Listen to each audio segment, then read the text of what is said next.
2026 সালের শুরুতেই জীবনের নতুন অধ্যায় শুরু করতে চলেছেন অভিনেত্রী মধুমিতা সরকার।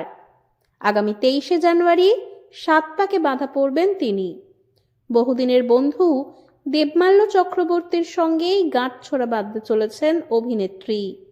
2024 সালে তাদের সম্পর্কের কথা প্রকাশ্যে এনেছিলেন মধুমিতা। এবার সেই সম্পর্কই পরিণতি পেতে চলেছে। এটি মধুমিতার দ্বিতীয় বিয়ে। মাত্র 18 বছর বয়সে অভিনেতা সৌরভ চক্রবর্তীর সঙ্গে বিবাহ বন্ধনে আবদ্ধ হয়েছিলেন তিনি। তবে সেই দাম্পত্য জীবন সুখের হয়নি। একাধিক সাক্ষাৎকারে মধুমিতা নিজেই জানিয়েছিলেন, অল্প বয়সে সেই বিয়েটিকে তিনি নিজের ভুল বলে মনে করেন। প্রথম বিয়েতে বিশেষ কোনো আয়োজনও ছিল না।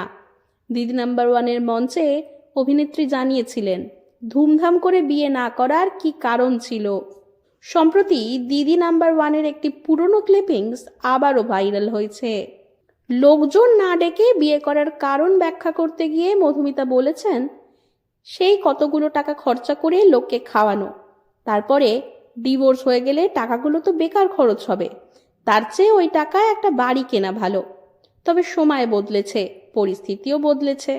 প্রথম বিয়ের সময় দুজনেই কেরিয়ারের একেবারে শুরুর দিকে ছিলেন। আর্থিক দিক থেকেও সেভাবে সচ্ছলতা ছিল না। বর্তমানে টলিউডের পরিচিত মুখ মধুমিতা। জনপ্রিয়তার সঙ্গে বেড়েছে তার পারিশ্রমিকও। অন্যদিকে দেবমাল্য চক্রবর্তী পেশায় একজন ইঞ্জিনিয়ার।